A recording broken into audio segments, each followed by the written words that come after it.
Hello, and welcome to a Volo's Monster episode of How to Play D&D, the explainer podcast with one experienced dungeon master and one failed script writer to discuss D&D topics. I never get the discuss bit. My name is Kinsey, and I'm proud to say my guest for the entirety of this series is none other than Abby from Tabletop Curiosities. Hello, Abby. Hello. Hello. And this week's episode, and we have done it previously, is actually me giving the topic, which is a rare one. So, what's this week's episode? It's Ki-Rin, so let's get to it.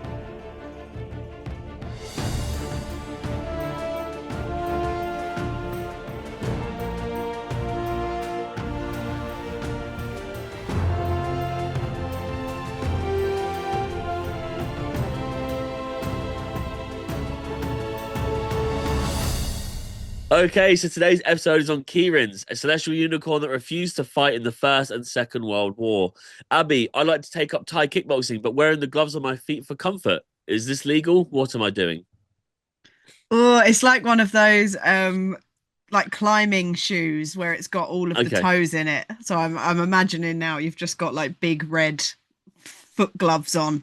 Not nice. I just imagine myself on my back, crying, screaming, saying, please don't hurt me. And I'm just kind of kicking away with my feet to keep them away from me, who I inevitably get kicked the shit out of. So I'm glad that you thought of it in like a more passive, friendly way. Right, well, this week's episode, considering I've selected the monster, you are doing the questions. So where are we going? So why did you pick the Ki-Rin for this week's episode? Okay, you have to hold me here because last time we did this, I went off mad. So the Ki-Rin, I think, is a great creature. I think it's kind of like what a unicorn should be when it becomes down to like magical horse with a horn on its head. God level beast. We'll go there because I'm going to go on a tangent with everything else in the next questions, I think. Okay, yeah. I mean, when you picked this one, I did just look at it and think like, wow, like glorious unicorn full of color. So yeah, definitely an exciting one. The artwork's gorgeous. The artwork is so nice. Yeah, and like we were saying before we recorded as well, they've put a lot of effort into this artwork as well. Yeah, it's nice. It's really nice. So what kind of stats does the Ki-Rin have? Well, here we go. So this is kind of why I selected it. Considered a huge celestial, lawful good, AC 20 natural armor. Its HP isn't high, but it is a huge celestial. So I would, if I was DMing, I would definitely reflavor that. Crazy good skills, +9 insight, perception, all +9, religion +8. It's immunities to being poisoned, speaks all languages. Wow.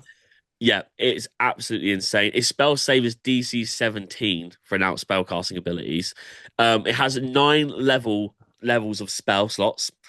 Multi attacks, which are all +9, which is insane. But they don't do a lot of damage, and I think that is kind of it works in its favor because it has lots of legendary actions, lots of lair actions, and regional effects, which isn't necessarily common with monsters that we've talked about. Ooh. It really is giving very classic god. Yeah, very, very classic god level, good aligned creature, which is nice. Yeah, which is actually really rare, right? Like in this series and in the previous series we did of the monster season, you're coming across things that are like fun to fight, not necessarily, or things that you fight when they're like kind of defensive creatures. They're not really they're passive. Whereas this thing feels like it has a place in a campaign and it's specifically on your side. Yeah, it's nice. And as you say, a bit rare for this kind of thing. So what are those like regional effects then? If you were putting it into your world, how does it sort of change the environment? So, I mean, this is a massive one. And I'm sure there are other enemies, like other creatures that do this, but this is what I've seen so far. The only one I've seen so far is the Ki-Rin's celestial nature transforms the region around its lair. Any of the following magical effects is possible for travelers to encounter in the vicinity. So I know we'll get into the DM side of it, but straight away it's worded in a sense that like this isn't like your normal lair or environmental actions or fit like kind of features that this will happens when you get near it. It's like it's already flavoring what you can do for people to kind of know it's in the area of, even if it doesn't know what is in the area. So I think that's really good. Water flows pure within 3 miles of a Ki-Rin's lair. It's a great description there for a DM. Yeah, that's pure. That's Yeah, really pure. exactly. Any purposeful corruption of the water lasts for no longer than 3 minutes, so players can't be ruining it. Um, Animals, plants, and good creatures within 3 miles of the Ki-Rin's lair gain vigor as they evolve toward an idealized form. Such Ooh. creatures are rarely aggressive towards others that aren't normally prey. Evil creatures can't tolerate the holy atmosphere within the same distance and usually choose to live much further from the domain of the Ki-Rin. So there are more on here, but they're all instantly like brilliant things that aren't. I'm not going too much into how it changes the game, but it instantly gives you a description of like how kind of like beautifully blessed this thing is to be in the area. Yeah, that gives so much flavor straight away Yeah, of like what exactly this is. And like, as you say, that sort of start of a story there for the DM to sort of jump in with it. yeah, So yeah, how would a DM use a Kirin in their games? We kind of got in there already, but how would yeah. you translate all of that into an actual campaign? So I would definitely use this as kind of the thing that starts the campaign. I feel like it would be a bit of a Deus Machina, which is, like, oh, all of a sudden it comes in at the end to save the day, which is where a lot of stories fall flat, whether that's books, films, D&D, games. But like, it would make sense for something that's such a kind of like, it is a huge celestial. It's not a regular unicorn. It's like God tier, Lugia, Arceus kind of level unicorn, so it makes sense this thing kind of in my head to be appear in the sky when something bad happens at the beginning of your campaign and it gives you this quest to fix it. Or maybe it's like you've heard that it's been captured by the BBG and the world is wilting because it is not pure anymore because of the Ki-Rin being kind of like held captive. So I think that's a really good starting off point for DMs to use two different versions there of like it's the quest giver or it is the quest itself, like long game. Yeah, yeah. And as you say, it could be both. It could need your help. Like, as you say, it's such a good creature. Yeah, It's like celestial and that way aligned. So that's a lovely start for a campaign of like a true heroes come and cleanse the beautiful monster thing here and like get the region back to its full health. And it's a bit different from your average like tavern quest board, a you know? 100%. Yeah, it's like this is unless you've got some kind of like murder hobo in your team, or maybe do you know what, this is the BBG for you because, and it's a bit rarer that the party are evil, and they're Yeah, people do it. Yeah. maybe this is your BBG because you're actually trying to kind of like blacken the world. I mean, going back to those regional effects, which works with these campaign ideas, is it curses diseases and poisons affecting good aligned creatures are suppressed when the key rin's within 3 miles of it. Um, Wow. it can control weather within 3 miles of its lair. So it really is this thing that kind of like scours the land and instantly like wilting flowers bloom. So it just with a bit of a description there of like what that could look like when it's around. So I think there's a lot to play with this creature. Yeah, it's so cinematic as well. Like it's very much given me like epic anime moments Yeah, and yeah, like playing with that good and evil, but in a like interesting way that's not your standard. yeah, definitely. I mean, it's some of its lair actions is that it can cast objects up to 3 times per day. So like they can be permanently created, and it can be like it describes here, including manufactured objects such as cloth, pillows, rope, blankets, and clothing. So it's already kind of even the description is like comfort things, but also things that would help on a quest. Do you know what I mean? For like Yeah. traveling the land. So it really does feel like a quest giver, or it is lawful good, and even in the stat block, they've not like they've gone ham on it. They're really trying to put across the fact that was a cat there. If anyone's watching, Yeah, there we go. sorry, I am It's not a being man. plagued. Yeah, It's we not a Kirin, he's no, a it's demon. not. Yeah, but yeah, there we go. Oh no, the camera automatically went to it. So if you're listening, There there we is a go. cat on camera, which we love. We've got friends of the show, lots of cats on the podcast so far, so all good.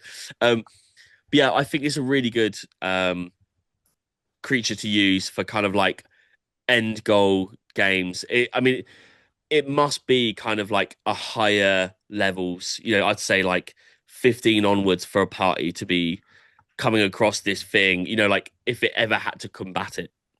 Yeah, definitely. I don't really see other than, as you said, the like evil player Yeah, characters. I don't see why otherwise you would ever have this in combat other than as an ally. I yeah, mean, it's a wonderful thing to fight for.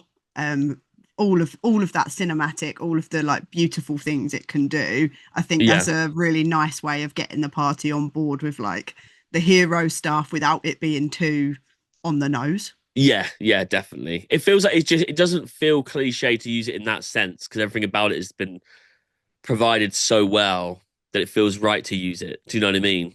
Yeah, yeah, definitely. And yeah, it definitely gives me like a Studio Ghibli or like Pokemon, that kind of vibe, Yeah, which I know a lot of source books have been kind of coming out to accompany D&D games that are in those kind of worlds. yeah. It could So definitely be like an Obajima creature. Do you know exactly. what I mean? Yeah.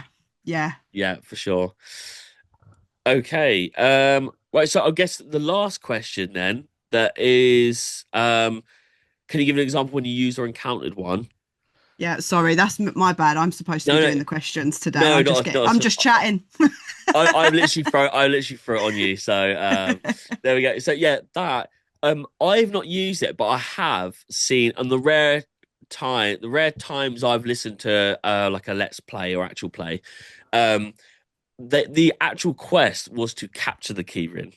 And they weren't No. baddies, they were capturing it because it basically kind of like poison in the water. It can't be poisoned, right? But it was kind of like this magical thing where I think the reference was if you've ever seen Fern Gully, which is like one of my favorite films ever. If you No, would I love that, haven't. Abby. It's like an animation from the 90s. It's absolutely incredible. And it's basically this kind of like San Francisco, San Diego, like woodcutter, like working for like, it's like he's got a chainsaw, cutting the trees down, and then there's fairies in the world, and they're Oh. like obviously gutted this guy's doing this, and they turn him small to make him learn. It's an animation. It's actually gorgeous, and but then there's this massive kind of like bulldozer that comes into the forest, and that is actually an oil monster inside the bulldozer, and that's tainting the land. So Oh. this guy as a fairy realizes what the world is going through and what he needs to do to kind of like stop the oil monster from ruining the world. So I think that Love was that. you can see it's very fey in itself. And that Yeah. was kind of the reference I think for this what I was watching because that Ki-Rin had been tainted and they were trying to capture it, kind of like talk because it speaks all languages and like convince it that there is good in the world still. You can be good. Restore it kind of Yeah, thing. and then Yeah. that's obviously to the players originally kind of the BBG, but it's not. The Kieran's now on their side, and then they fight the BBG. So I thought that was a really Love good that. example without having played Yeah. it. That's perfect. And that is literally, for DMs out there thinking like, oh, I don't know what to do, or I don't know what's inspiring me. That's the beginnings of a story right there. Like Yeah, that's perfect. it's a great example of someone who's not even on the podcast. So it's just good for DMs to be looking at what other people do. It's not. We've got a whole episode coming up of like stealing from. There's literally nothing wrong with that at all. Like everything has been done before. It's about referencing the right way. Absolutely. Yeah, absolutely. And actual plays are such a great way to get inspiration and ideas as well. Exactly. Now, give me 2 seconds because. All right, here we go. So I've got Volo's quote. It is crazy long, so Okay. I'm going to read it. Ki-Rins are noble celestial creatures. In the outer planes, Ki-Rins in service to a benevolent deities take a direct role in the eternal struggle between good and evil. In the mortal world, a Ki-Rin is celebrated far and wide as a harbinger of destiny, a guardian of the sacred, and a counterbalance to the forces of evil. Good personified. Ki-Rins are the embodiment. Hang on. Let's just cut this here. Is that the direct quote? Do you have I that in your think book? that yeah, that's definitely come out of the book. Here it's like 3.5 paragraphs. Yeah, so sometimes he does like a big old chunk of text, and then sometimes there's just like a little additional quote for funsies. Okay, so I will read it through then, just a bit. I didn't want to like it be wrong. Um, I'm taking it from online that says it's the quote. So Oh, I've got a much shorter one if you is want it is that. it start with I was awed? Yes. Okay, I'll read that then. All right, so yeah, right. So the quote from Volo's guide for the Ki-Rins is very short. I was awed to tears at the mere sight of my first Ki-Rin, and I've met gods. So it kind of does describe the idea of this thing being absolutely kind of like celestially beautiful, but it doesn't. It kind of implies that it's not a god and that there are more than one. So you take that for what True. you will. Yeah, true. I think that does say it all, though, that even Volo couldn't really make a joke Yeah, about yeah, it. yeah. So true. Like, yeah, Yeah, I it like was the that idea. glorious.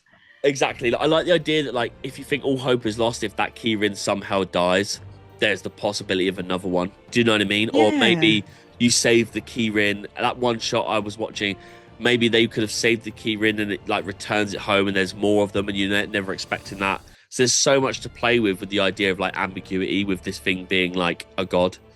yeah, definitely. All right then. Well, thank you very much for asking the questions. Sorry for getting them wrong. Uh, Today's adventure has sadly come to a close. We are back again next week with the topic: how do we know the sell-by date on food and drink before calendars were invented? And as always, thank you for tuning in. If you'd like to join in on the D&D action, then please follow us on Instagram at How to Play D&D, or check out the link in our bio to join our Discord server. And also check out Black Mark Clo on Instagram for cool D&D clothing. Abby, what do you do and where can we find you?